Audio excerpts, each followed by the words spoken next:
Hello everybody.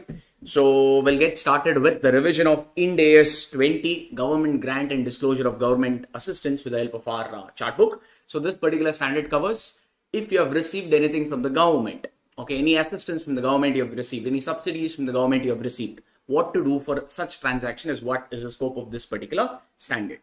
One is, sir, if a capital contribution from government is not a government grant, meaning if government has purchased some equity shares of your company, all right, we have some government companies where government will buy stake.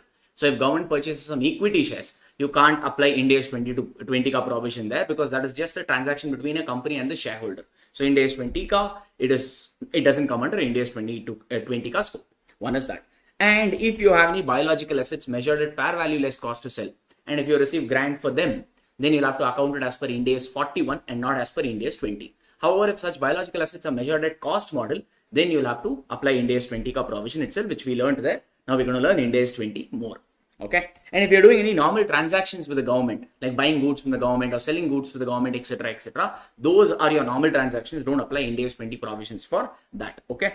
And another one is, so the government for this purpose, or for the application of standard purpose, government means central government, state government, all the government bodies like your transport authorities, electricity board, water board, etc. Even those government departments are also considered as government for IND AS 20 ka application, and not just the local bodies, even the international bodies like IMF, etc. If you have received any subsidies from International Monetary Fund, IMF, even that will also be considered as a government grant itself, and IND AS 20 ka provisions shall apply.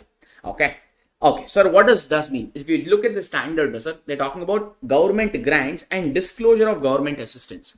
So if you have any government assistance, you'll not account, you'll only disclose. So what does government assistance mean?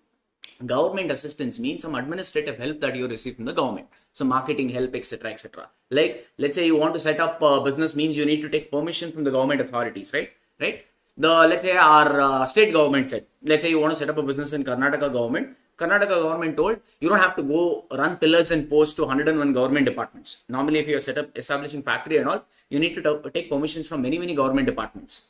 So the Karnataka state government said, you just come to me, submit your office to the Chief Minister's office, and every file we will clear there only. Within one day, we'll clear all your files. You don't have to run to this department, that department, like that 101 departments. You don't have to go, right? All that is what, sir?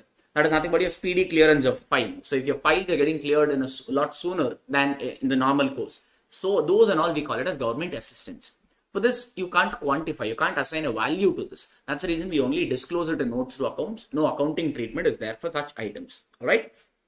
The next is, sir, if you're receiving any indirect assistance from the government, like let's say you have set up a factory in a rural area.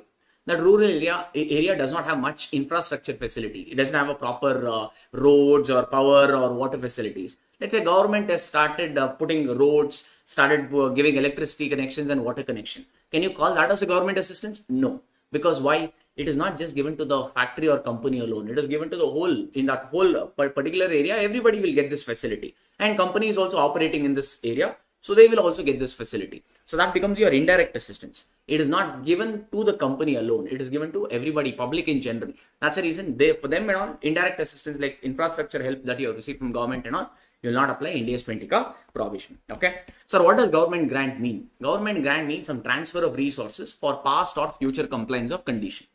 Meaning, let's say government grant, sir. If you want to call something as government grant, you should have received something. That we call it as transfer of resources. Government should transfer some resources to the entity. Could be cash, or could be land, could be machinery, could be some software, doesn't matter. Some asset or some resources should come from the government to the entity.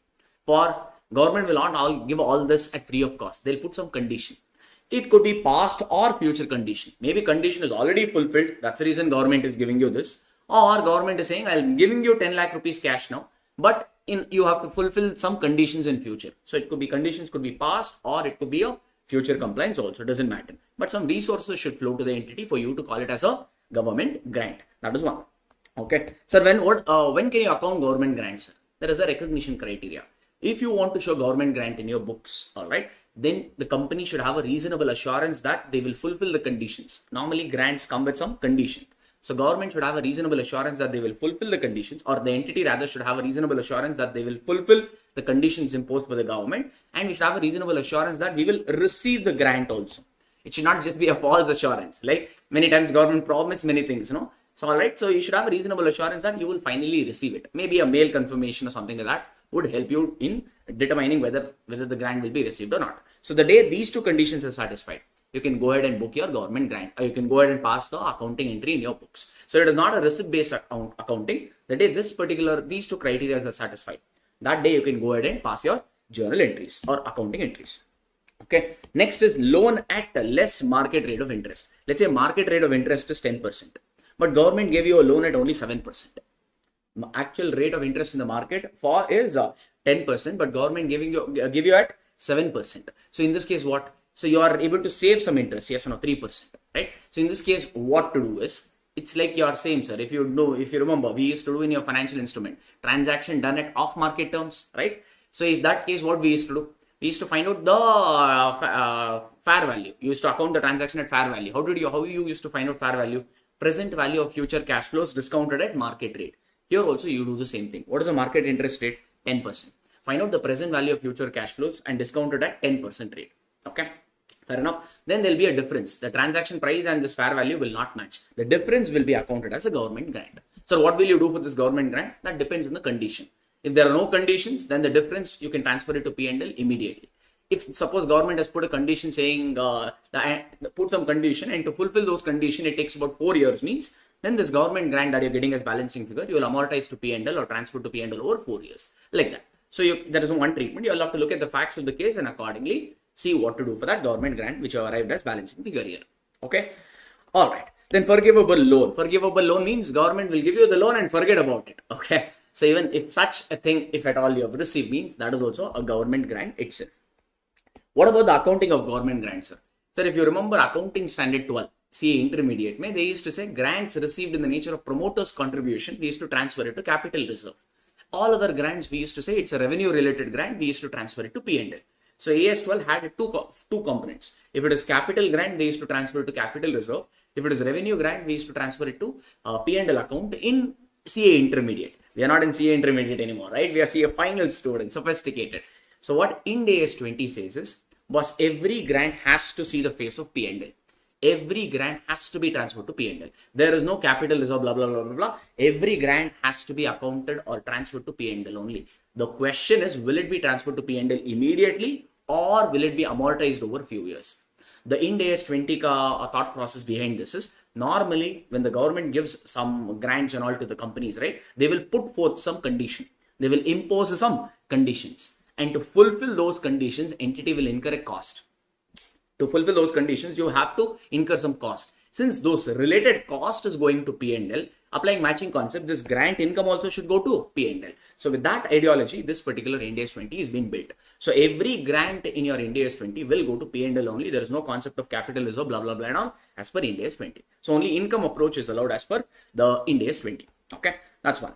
Sir, what if you have received monetary grant related to depreciable asset? What does that mean? Let's say the government tells you buy a machinery worth 1 crore, I will give you a grant of 10 lakh rupees. If entity buys a machinery worth 1 crore, obviously to produce a particular product, you need assets, no? So government wants you to produce more and more variety of goods. Okay. So they want to encourage this production. That's the reason they're saying, if you buy a machinery worth 1 crores, okay, and produce a quality product, then I will give you a grant of 10 lakh rupees. And you purchased a machinery worth 1 crore.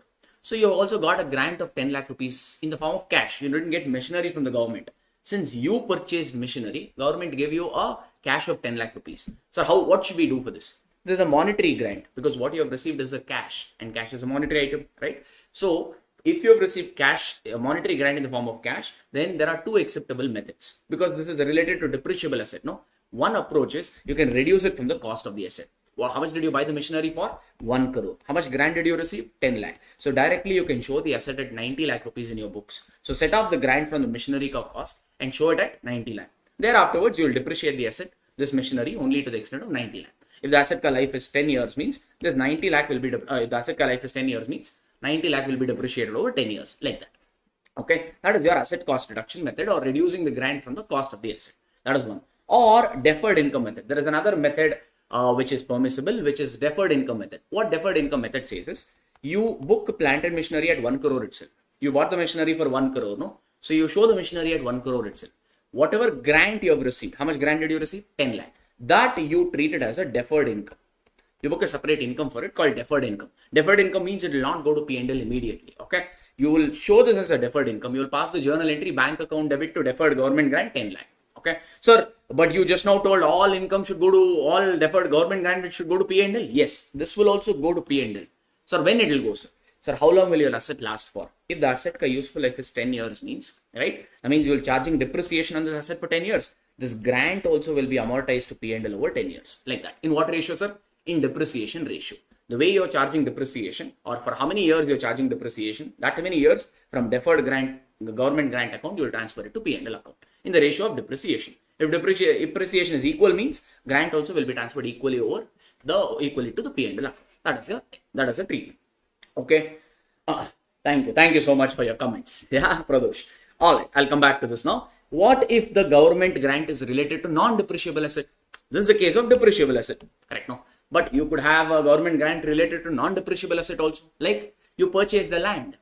You purchased land for, let's say, 50 lakhs. Government gave you a grant of 10 lakh rupees. You purchased the land worth 50 lakh and government gave you a cash grant of 10 lakh rupees. In that case, what to do? Land will not be depreciated. So if you reduce, like for land, if you follow this method, just now we said that you can follow two methods. One, reduce it from the cost of the asset. Another one, treat deferred income. Okay. Sir, if you reduce it from the cost of the asset. Here, sir, if you reduce it from the cost of the asset, anyway, asset will be depreciated. So it was not a problem. It was going to P&L. Okay. Here, no, sir, this 10 lakh, no, did not go to P&L at all. So that way, indirectly, that got captured. Government grant also got captured. But if you reduce monetary grant from the land value, land is a depreciable asset. So if you reduce it from the cost of the asset, land value never sees the P&L because land we don't depreciate. So following this approach for land would not be acceptable. So if you received any grant related to non-depreciable asset, you have to park it in deferred income method. Then from deferred income to SPL, when it will go, sir, that you'll have to check the condition. Normally there'll be some conditions. Like on the grant, on the land, the government may tell you have to construct a factory and use that factory for 5 years. Like that, the government may put some condition. Since you purchased the land, government has given you a grant, and they have also imposed the condition that on this land, factory should be constructed and it should be used for 5 years. Yes, that means the condition will last for how many years? 5 years. So this deferred income in my example related to land also will be transferred to P&L over 5 years. Like that, you need to take a call. Okay, sir. If there is no conditions at all, sir, then immediately you transfer it off to P&L account. Like that. Okay, if there are no condition, immediately to P&L. If there are condition, over the condition years, you transfer deferred income to P&L account. That's the approach. Okay. Sir, what if you receive non-monetary grants, sir? Meaning asset itself you receive from the government. You did not receive cash. Let's say plant and machinery only you received as a grant from the government. Some software you received from the government as a grant. Government gave you that. In that case, what, sir? It becomes non-monetary grant. Yes, no? Because PPEs, intangible assets, all these are non-monetary items. So non-monetary item only if you receive it as government grant. In that case, sir, IND AS 20 allows two approaches. One, both the asset as well as government grant, you can show it at fair value. Or you can show both the asset at nominal value. Nominal value could be 10 rupees, 100, 1000 rupees. Just for the sake of disclosure, you will show it at some value, 10, 100, 1000 or whatever, like that. So both asset and grant at fair value, or asset and grant at nominal or concessional value, like that. So suppose if you are showing the asset at fair value means, obviously you will depreciate the asset. If the asset life is 5 years means the asset will be depreciated over 5 years. Then can you show only asset at fair value? No, even grant has to be shown at fair value. So the grant also will be transferred to P&L over 5 years because asset is being depreciated over 5 years, like that. That is our accounting over here. Okay, sir. All right. Sir, if grant is given as immediate financial support for expense already incurred. So you already incurred some expenses, meaning condition is already fulfilled.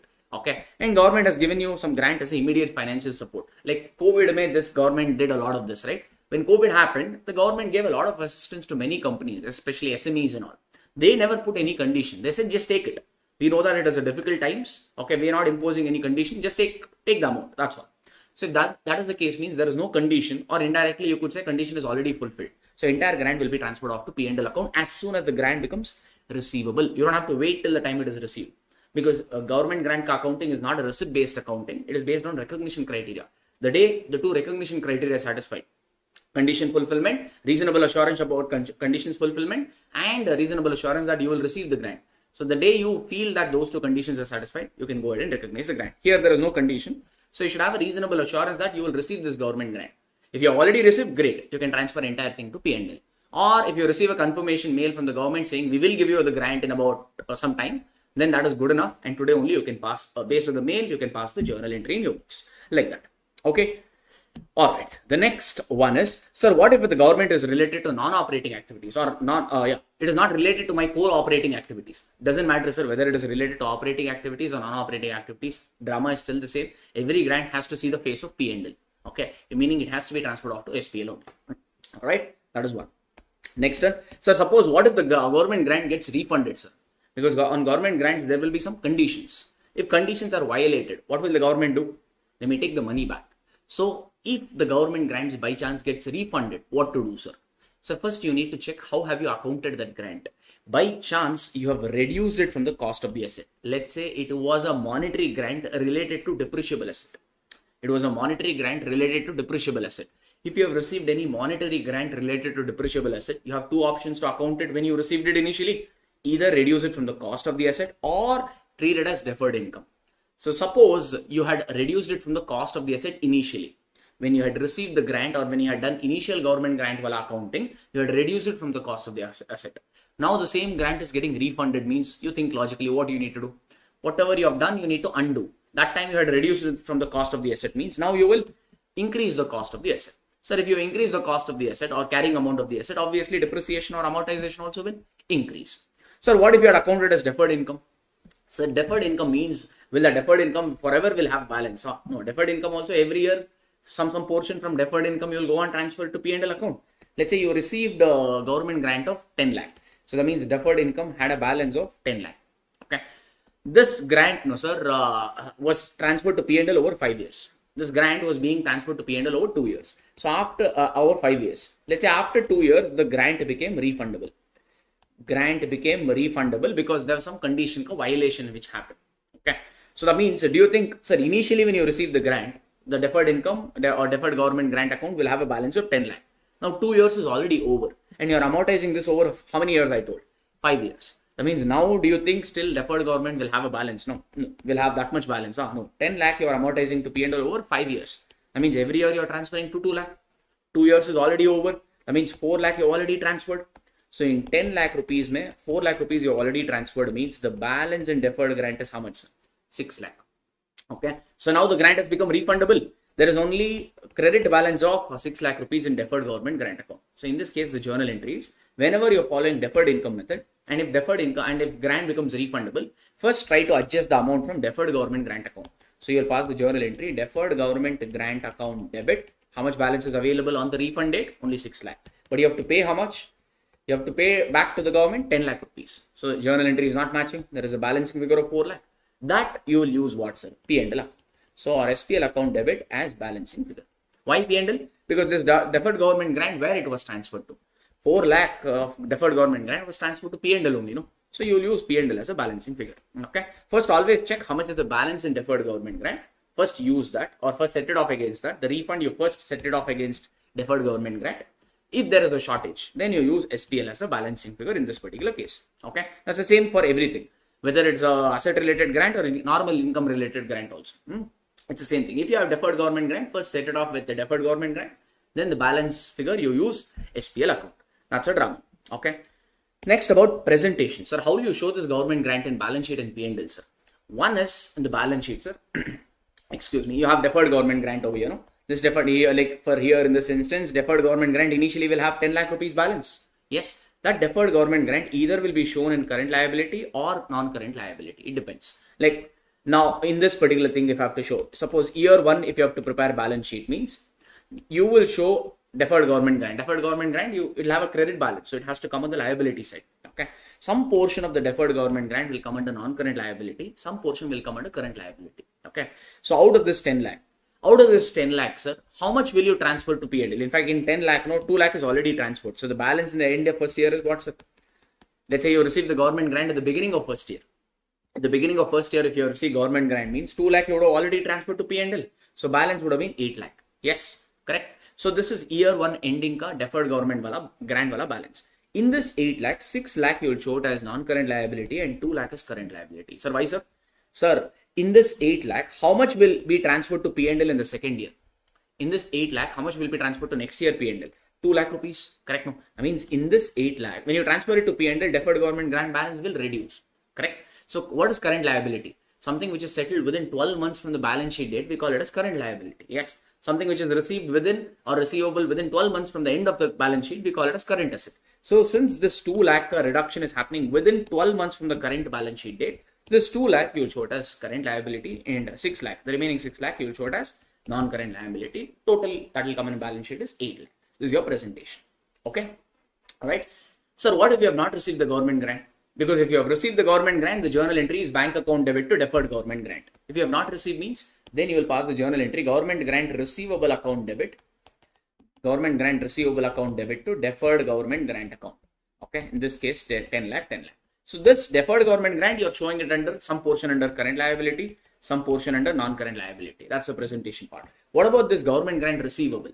If you have not yet received the government grant, then you have to show government grant receivable in the asset side of balance sheet. It depends. Now you have to take an assessment. If you feel you will receive this within 12 months, then show it under current assets. If you feel it may go beyond 1 year from the current balance sheet date, show it as non-current asset. That depends. Okay, you'll have to take an assessment there. That's what I've written over here. All right. So this is about balance sheet presentation. Next will be P&L. Sir, in P&L, where to show this, sir? Because every year, no, from deferred government grant, you're transferring to P&L, no? 2 lakh in this example, you're transferring to P&L. Here, correct? So where should this 2 lakh rupees that you have transferred to P&L come, sir? 3 options are permissible, sir. One, this 2 lakh rupees, you can show it as a separate income. We have revenue from operations, we have other income. You can create a separate category and account for 2 lakh and account it. Like you can say government grant, revenue from operations, government grant, other income. Like that, you can have 3 separate categories. So you can show this 2 lakh as a separate component in P&L, that is one.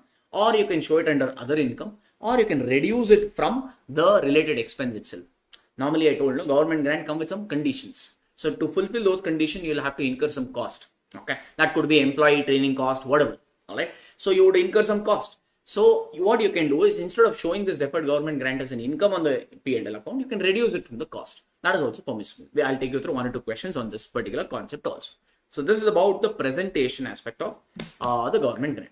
So with this, we have covered all the concepts. Now let's apply all this in some of the questions.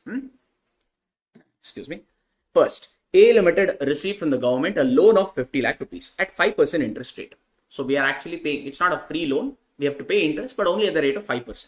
Repayable after 5 years on a bulleted payment. Bulleted payment means on one shot we will pay. Okay. The prevailing market interest rate is 12%.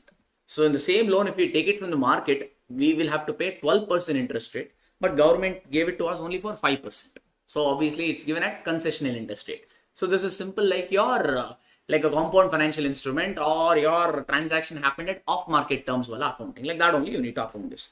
Interest is payable regularly at the end of each year. Principal you will pay it on a bulleted payment, meaning your principal you will repay at the end of 5th year only. Interest every year you need to pay. Calculate the amount of government grant and pass the journal entry. Also examine how the grant should be realized, blah, blah, blah. Okay. So first, sir, we know this fund. Transaction at market terms or off market terms? Off market terms. Hence what we have to do. So we have to first find out what's present value of future cash flows. What and all future cash flows is there here? Interest and principal. Interest is what? 50 lakh ka 5% is how much, sir? 2,50,000. 2,50,000 you have to pay every year. Okay. Discounted at market rate. Don't use 5%. Use 12%. At 12%, if you use PVAF for 5 years, you will get 3.6047. So 2,50,000 into 3.6047 you do. That's the present value of future cash flow in the form of interest. Next, there is also principal repayment. When? How much? 50 lakh. When? At the end of 5th year. So 5th year ka PVIF you use it at the rate of 12%. That is 0.5676. If you sum up these two, you're going to get 37 lakh 38. 328. This is the value of financial liability because you have taken a loan from the government. No? So the journal entry will be what, sir? Bank account debit. How much money did you receive? 50 lakh. To financial liability, loan you will show it at 3738, 328. But obviously, between the transaction price is 50 lakh, but you have recognized financial liability of only 37 lakh. There is a difference. That difference you will book it as deferred income or deferred government grant account. Whatever is the balance difference you're getting, you will book it as the deferred government grant account. Okay, sir. And what happens to this deferred government grant income, sir? That you'll have to assess the condition. Here they have not told. They've continued the same thing. Same example, they've continued to the next. Continuing the facts given in the below last question. How the grant will be recognized in SPL? Because we know that every grant will go to SPL. The only question is when it will go. That depends on the conditions. So here they've given 3 scenarios. The loan is an immediate relief measure to rescue the enterprise. That means there is no condition. So probably our organization is going through a bad phase or a difficult phase. To support the organization, government gave the money. That's all. So that means there is no conditions called out over here. Unconditional grant this is. So if there are no conditions attached, then what do you have to do, sir? Entire deferred income, whatever you have accounted immediately in that year itself, the whole of this thing, how much is the deferred income? 12,61,672. The entire thing will be transferred to P&L immediately. Okay, that's what in the first case. Okay. Second, loan is a subsidiary for staff training expense. So government has put a condition that you have to do some training to the staff and incurred equally. The staff cost, they're saying you'll incur equally over 4 years. Okay. There is a conditions attached, and the condition here is you'll have to train some employees, and training cost is same, and you'll have to incur this training cost for 4 years. That means now the 12 lakh rupees deferred government grant will be amortized or will be transferred to P&L over 4 years equally. Okay, that yes. Or third one, loan is to finance a depreciable asset. If loan is to finance a depreciable asset, then what you can do? Either you can reduce a excuse me. All right, if it is to finance a depreciable asset, then obviously on depreciable asset you are charging depreciation. In depreciation proportion, you transfer it off to P&L. If you are depreciating the asset for 5 years, then the government grant also will be transferred to P&L over 5 years. If you are depreciating the asset, let's say only for 3 years, then grant also will be transferred to P&L over 3 years in depreciation ratio. That's all is this question all about. Okay, sir? Yes, sir. Next question, sir. Rainbow Limited is carrying out various projects for which it has either received the government financial assistance or it is in the process of receiving. Okay, maybe some they have received, some they have not received. Okay. Excuse me. The company received 2 grants of 1 lakh each. So 1 lakh each. So the total grants is 2 lakh rupees relating to the following ongoing research and development projects. The first grant relates to river clean project. So you'll have to probably do some river cleaning. That means this is not our operating activity. This is not related to our operations at all, right? It's entirely a different thing, which involves research into effects of various chemicals waste from the industrial area in Madhya Pradesh. However, no major steps has been completed by Rainbow to commence this research. So you have to clean the research. Obviously, many companies will release their chemicals into the water body, no? So water body will get spoiled. So we are supposed to do some research to the government to say what's happening in this particular river, so that cleaning activity can undertake. But the company has not undertaken any research till now. Okay, sir, they've interpreted it in 2 ways on this. According to me, first case they're saying this could be an unconditional grant because they have not given anything. But I feel I slightly disagree with this view of this. I study a material solution only because see, sir, the government gave you the grant to do some research relating to cleaning project. That means condition is there. No, you're supposed to do the research and give a report. That's the condition. Yes, and to do the research, you will incur some cost. So in the first case, study material has assumed that there is no conditions. I feel that is not appropriate. They've also given second assumption, which I kind of agree with that. So obviously there is some conditions attached to this government. To fulfill these conditions, you will incur some cost. If you feel to do this research, it takes about 2 years. Entity basically has to do an assessment. How long it will take to do this research? If they feel it will take about 2 years for them to complete this research. For research, they will incur some expenditure. In that expenditure ratio, the deferred government grant, whatever you booked right now, has to be transferred off to P&L like that. Okay. If you feel research will be completed within 1 year itself, then the entire amount you can transfer to 1 year P&L itself. So I kind of agree with this solution. But anyways, study material has given both there. Okay, that's the first thing. Second is respect to the second grant of 1 lakh relates to commercial development of new equipment. Okay, you have to develop a new equipment, not purchase, develop. That can be used to manufacture some eco-friendly substitutes for existing plastic products. Okay, so obviously plastic is a big headache for us, right? So government wants to kind of reduce the plastic consumption. So they're looking for alternate products. So they told us, they approached us and tell, why don't you buy a machinery or you develop a machinery which can produce some plastic substitutes. Okay, Rainbow is confident about the technical feasibility and financial viability of this new technology. It will be available for sale in the market by April 2023. Okay, so we feel confident that we will fulfill the conditions. Maybe the government grant is already received. Okay, that means what do you do, sir?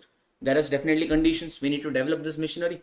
Okay, since there are conditions attached. Okay, this grant is basically related to a depreciable asset, that equipment that we are developing. Okay, is that equipment already ready to use? No, it will be available for use only from April 2023. So let's say you receive the grant in 20X1 itself.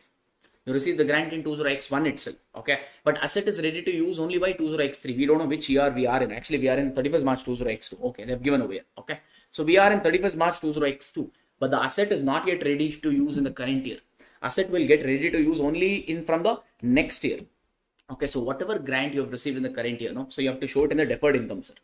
Okay, you have to show it in the deferred income, because this grant is related to a depreciable asset, right? And the asset is not yet ready for use. So for the current year, till the asset is ready for use, you have to book it in the deferred income. So after that, what to do? After that, you have two options. Since this grant is related to a depreciable asset, you have two options. One, you can reduce it from the cost of the asset. Okay, initially when you receive, show it as deferred government grant. Once the asset is available for use, that is next year, that deferred government grant, whatever you have a balance now, adjust it from the cost of the asset. That is one option. Or continue with deferred income only. Both are acceptable. No? If grant is related to depreciable asset, you can either reduce the grant from the cost of the asset or treat it as deferred income. You are already accounted as deferred income. Continue with the same ledger name or account. No need to change. Okay. And from deferred income, it will be transmitted off to P&L over what, sir? Over the useful life of the asset. If the asset useful life is 3 years, then this grant also, or this deferred government grant or deferred income account also will be transferred to P&L over 3 years in depreciation proportion. Like that. That's what I've written. Fine. All right. In September 20X1, due to floods near one of the factory, the entire production was lost and the Rainbow had to shut down the factory for 3 months. Okay. The state government announced a compensation package for all the manufacturing entities affected due to floods. As per the scheme, the Rainbow is entitled to a compensation based on average previous 3 months ka sales figure. So how much ever is the sales, probably they'll take an average of that, then they'll compensate. But in order to get the grant, company is required to submit an application form before 30th June. If you want to get this compensation with the government, you have to file an application with the necessary figures. Not just application, you'll have to give the breakup of sales maybe. Okay. But the financial statements of Rainbow Limited are adopted by 31st May. Okay, so that means our financial statements are getting approved only by 31st May. So our final figures are will be approved only by 31st May, by which date the claim would not have been filed with the state government. So the company feels by the deadline, we will not be able to file the papers or the form. One of the prerequisites or the requirement for you to receive this grant from the government is you need to file your applications. You need to submit the application within 30th June. What does the company feel? They'll be able to file it before deadline or they'll not be able to? They're saying they'll not be able to. That means the condition is violated, no sir. Correct? That means what's the recognition criteria is failed. Because what is the recognition criteria? You should have a reasonable assurance that you will receive the grant from the government. For you to get the grant from the government, first you need to file the papers. If you are not even sure, or if you feel you'll not even file the papers, then how can you have a reasonable assurance that the government will give you? So here basically recognition criteria itself has failed. So don't recognize the grant in this year. So suppose the government gave us still the grant, we filed the papers after the deadline, still they accepted, and if they give us the money means that time you accounted on a receipt basis. But for the current year, since recognition criteria of government grant is not fulfilled, current year do not account it. Still, if you receive it later on, account it in that year itself. Till then, don't bring it in. Okay. All right. So the next is let's take up this question. Excuse me. An entity opens a new factory and receives a government grant of 15,000 in respect of capital equipment. Okay. Again, it's a asset related grant. Okay. And normally when they give an asset and if they don't mention land, blah, blah, and all, always assume it as depreciable asset itself. Okay. So you've received a grant of 15,000 relating to capital equipment costing 1 lakh. It depreciates. Okay. They have given the data. It depreciates all plant and machinery at 20% per annum. So this particular asset is depreciated at 20% per annum. Show the statement of SPL and balance sheet extract with respect to grant for first year under both the methods. Grant is related to a depreciable asset, sir. If grant is related to depreciable assets, there are two methods acceptable. One, reduce it from the cost of the asset. Two, book it as deferred income. Okay. First, let's go for if the grant is treated as deferred income, what you will do. Sir, if grant is treated as deferred income, the journal entry you will pass is bank account debit to deferred government grant.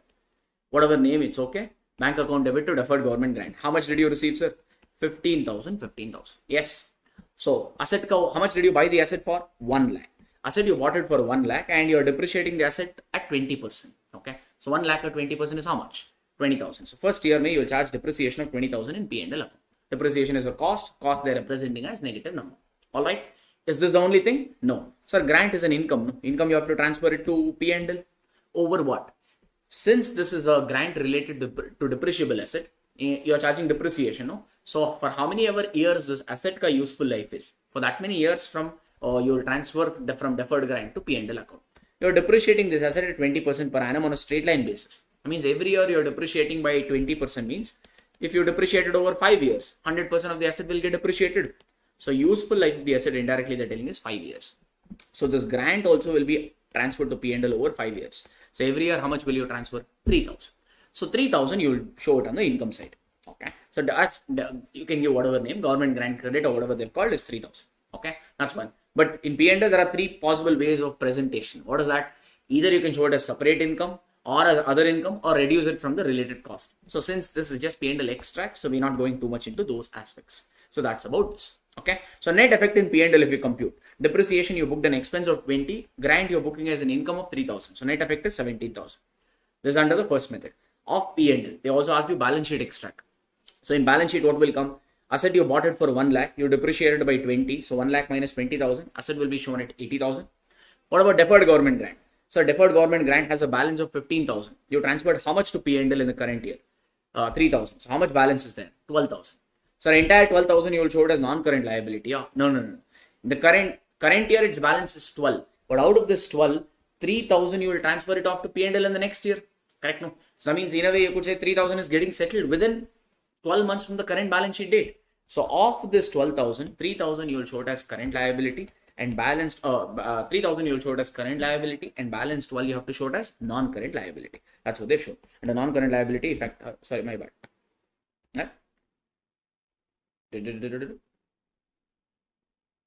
Oh yeah, correct. Yeah, I wrote both values same here. Okay, 3,000 here and 9,000 here. Correct. So non-current liability you will show 9,000 and current liability you will show 3,000 like that. Okay, out of 12, no, the breakup. My bad. Yeah. Okay. So this is about the presentation in if you follow deferred income method. Suppose you go for if you reduce the grant from the cost of the asset cost reduction method. If you have gone, in that case, what will happen, sir? When you receive the grant, no, you are following asset cost reduction method. So when you receive the grant, you will reduce it from the cost of the asset. So when you receive the grant, the journal entry you will pass is bank account debit. Same. Instead of saying bank account debit to deferred government grant, you will write bank account debit to PP account, the plant and machinery, 15,000. This is the journal entry you will pass when you receive the government grant. That means what will be the cost of carrying amount of the asset? You bought it for 1 lakh. When you receive the government grant, cost of the asset you reduced. So the cost became only 85,000. You are depreciating the asset to the extent of 20% every year. That means the depreciation in this case will be only 17,000.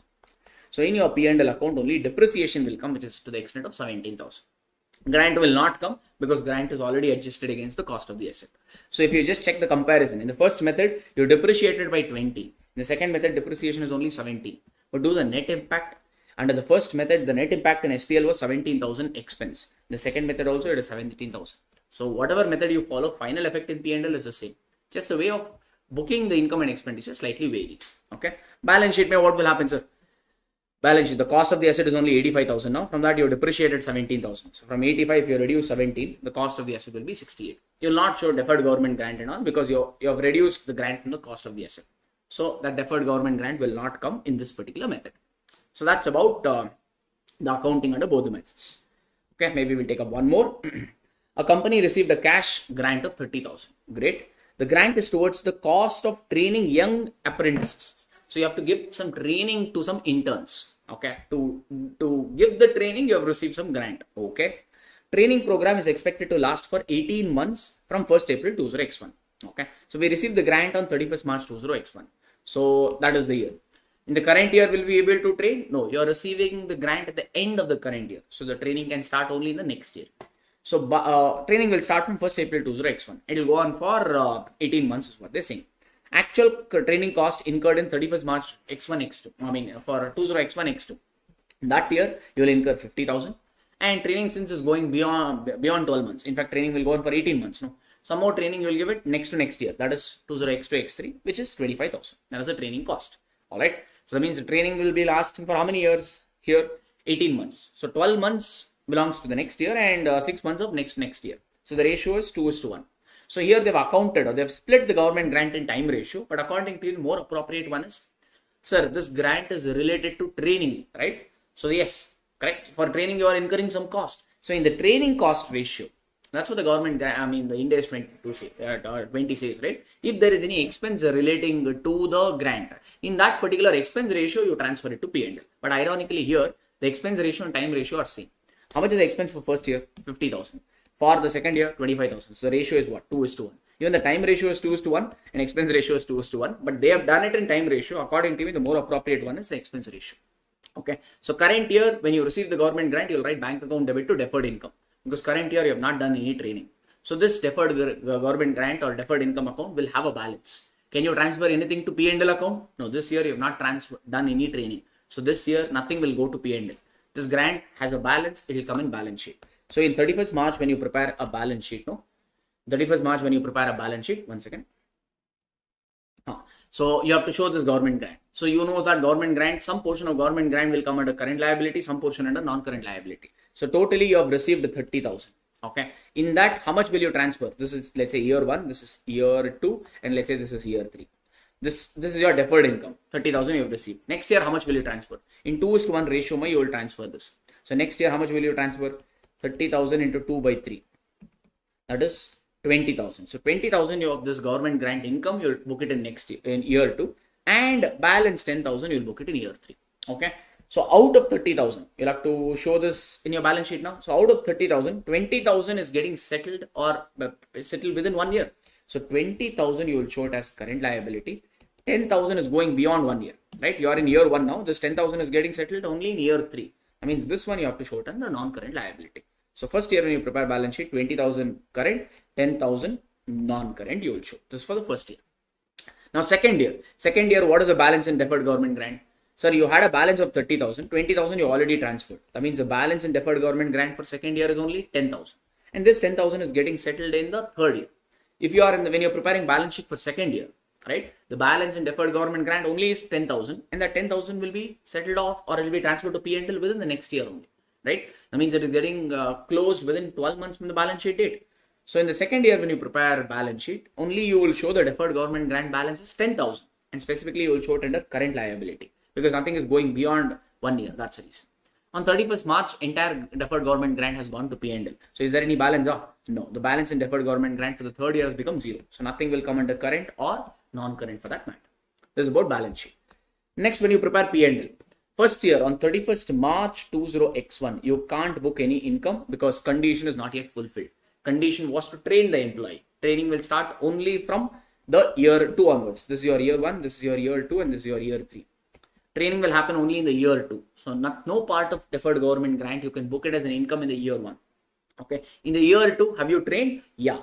How much? How much training cost did you incur? 50,000. Next year, you're expecting to incur 25. So in that ratio, you have to account. So second year, how much you will book it as an income? 20,000. In the presentation also, they've showed method 1 and method number 2. What is method 1 is? Book grant as a separate income. Okay. So you will book 20,000 as a separate income in year 2, separate income of 10,000 in year 3. And you're also training employees. For training, you're incurring training cost. Training cost, you book it separately. 50,000 for year 2 and 25,000 for year 3. This is one. Showing grant as a separate income. Or you can also, one more approach is, you can reduce it. Standard allows what? Either you can show it as a separate income or under other income. That is fine. That impact is one and the same. Or you can reduce the grant from the related expense. So this grant is related to what, sir? There is one related expense relating to grant, which is what? Training cost. So you can net off these two and show in your P&L. So grant income is 20,000, training cost is 30,000. If you net off, training cost is only higher. So net 30,000, you will show it as training cost on the expense side of P&L. Okay, here training cost is 25, grant income is 10. If you net off, you will get 15,000. That you will show it as expense. That is the method. Method number 2. Okay. Organization is free to choose whatever they have, but whatever they're choosing, they need to disclose it in their notes to accounts. Okay, sir. So with this, our IND AS 20 the revision part is completed. Thank you.